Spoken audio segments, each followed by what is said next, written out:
Greetings and welcome to today's video Q&A thing. Still not great with the naming process. However, today is going to be a really fun day because I've collected a myriad of questions that you have sent in over the past couple of videos, and we're going to give them the time and attention that they truly deserve. Before we do that though, I would like to note that this is now going to be a monthly segment because we do have a lot of questions and I'm just not going to be able to get to all of them in a single video. Also, with that being said, today we're going to see if we can get to 20 with that being said, because it is officially the unofficial catchphrase of the show. Also worth noting before we begin, if you are a subscriber over on Patreon, I just uploaded 2 new hour-long lessons. One of them is actually 3 hours long, so it's extensive. There's 4 new hours of content up there. If you're subscribed, go check it out. I'm really proud of what we were able to put out here this month. If you are unaware of what Patreon is essentially a monthly subscription service where I provide you with hour-long lessons and you pledge a certain amount. Example, if you pledge $4 a month, you'll receive these 4 hour-long lessons right now, immediately, and a new lesson at the start of every month as well. If you subscribe over there at the $8 level, you receive these 8 hour-long lessons right now, immediately, and 2 new hour-long lessons at the start of every month following that. So if you're interested, go check it out, link in the description. With all of that being said, let's jump into our first question. Debbie says, I've noticed that most of the artists only use basic colors of the paint instead of using the different colors of paint. Is there a reason that you don't use colors that come in a set of acrylic paints? Example, pinks, grays, yellows to golds, etc. This is a great question. This is a question that a lot of us ask when we are beginning, and the simple answer is that you don't need any additional colors in general, because with primary red, primary yellow, primary blue, a white, and a black, you can essentially make every color. Not the most heightened, vibrant version of that color, but a good version of that color, because a primary blue and a primary yellow make a green, a primary red and a primary blue make a purple, a red and a yellow make an orange, a red and a white make a pink. You see how we're essentially naming most every color, and we're doing so and getting to those colors by simply utilizing the 3 primary colors and then titanium white and Mars black, or whichever black you tend to choose. So we do this because we can. It's a very cost-effective way of making all of these other additional colors. It's also good because it teaches us how to mix colors, how to edit these things. It shows us how malleable our blending really is. So when you need a warmer blue, you ask yourself, how do I make this blue warmer? Well, you add a little bit of red, but then you say, well, maybe it needs to be a little bit brighter. And then you want it to be more of a bright violet. So you have more blue, you have more red, you have some white to brighten it up. And it's this process where you're constantly thinking, how do I get this color to that color? You have all of the necessary tools to get there, and going through that process teaches you how to get exactly what you want, so you aren't ever limited to the pigments that come in store pre-packaged. It makes you a much better painter because it makes you much better at blending and getting the exact color that you actually want in that scenario. With all of that being said, I think that if you really like working with the additional colors in a set, say you buy a set of 48 colors or what have you, and you just like to use those colors, do that. Because it may not be the most pragmatic way of going about mixing and blending colors, but it is a very cathartic thing. It's a lot easier, it's a lot of fun, and painting is meant to be fun. So if that's something that you enjoy to do, I by no means am going to tell you to stop doing it, but if you would like to kind of become a little bit more of an efficient painter, then I would implore you to work with the 3 primary colors, titanium white and then a black as well. With that being said, next question. I don't know if I'm saying your name right, and if I'm not, I truly apologize. I'm terrible with names. But you said, do you use reference pictures when you paint? Great question. The answer is sometimes yes, sometimes no. I think you can learn a lot from being creative by using your imagination. However, I think you also kind of limit yourself to a point because you're not thinking about all these intricate details that occur in nature that we're not innately cognizant of. So it's important, I feel, to do both, to go back and forth. Ensure that you are consistently being creative by coming up with your own ideas, your own landscapes, your own compositions, while at the same time still very much looking at life and reference photos and combining those ideas and images. Something I love to do is to take 4 or 5 images, kind of combine them together. That way they retain the detail and the intricacy that real life has to offer that I'm not innately going to think of, while still being very creative with the composition and the color palettes, because they do have to change when you're amalgamating these things so that you retain a very cohesive atmosphere. Hi Ryan, enjoyed your first Q&A session in the 10-minute painting section of YouTube. I do have a question for you which you may like to put in your next Q&A. Could you paint an animal in 10 minutes? The simple answer to that is no, definitely not. I have tried in the past. Animals are so complicated and complex. They have fur, they have feathers, they have scales.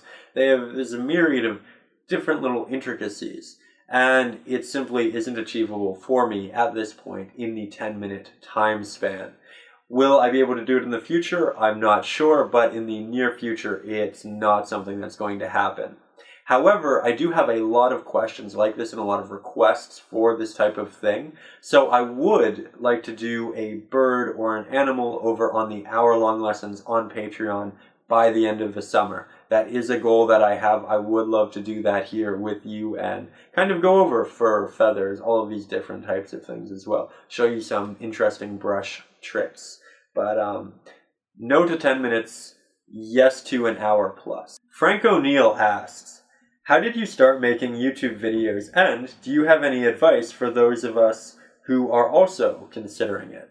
I started my YouTube channel about 4 years ago after watching Lisa of Lockery Fine Art. I think she only had like 4,000 subscribers at that point. Now she's absolutely massive, arguably one of the biggest people on this platform in the art scene, and I still absolutely love her videos. But I saw her videos back in the day and I thought, this is incredible. I love her work. I love that she's making her videos. She was doing this before most everyone else. And it was so inspiring to me. And I thought, you know what? I would love to do something similar like this. I would love to help people learn in the same way that she is. I'd love to kind of make art pieces out of video with art pieces which are physical. So I started back then while I was in university. I took really long extended breaks throughout the process. And then about a year ago, I started posting really consistently and building this channel. So for those of you who are new to this, who want to start, who want to make a YouTube channel, I'd implore you to find your niche, whatever you love, because you're only really going to do fantastic at what you love doing, and do a lot of it. Stay incredibly consistent. Post a video every single week. And I know that's a lot to ask, I know that's a lot of work, but consistency in creation is 100% the best advice I could give you for this platform. It's also worth noting that when you start, your videos aren't going to be incredible. They're not going to be the best, and that's 100% okay. You just need to start. Even if it means filming on your phone, that is something that will get you to where you need to get. So don't put it off. Don't say, I need to get this camera, I need to get this computer, I need to get this lighting set up, I need to do this or that. Just start and stay consistent every week, posting from there. And I really attribute that and the watching Lisa, watching other artists, I feel all of that very much attributes to the success I've had here on the platform and why a lot of you have found me and supported me, which, for the record, thank you. James McConaughey says, why don't you use ivory black? Will it work instead of Mars black? A lot of you know I use Mars black in all of my paintings. It's generally a harder paint to find. It's generally a slightly more expensive paint. But I choose to use this because a lot of other black paints, like ivory black, are actually made from bones from discarded pieces of animals, and it's something I'm very much ethically against. It's something I try to avoid.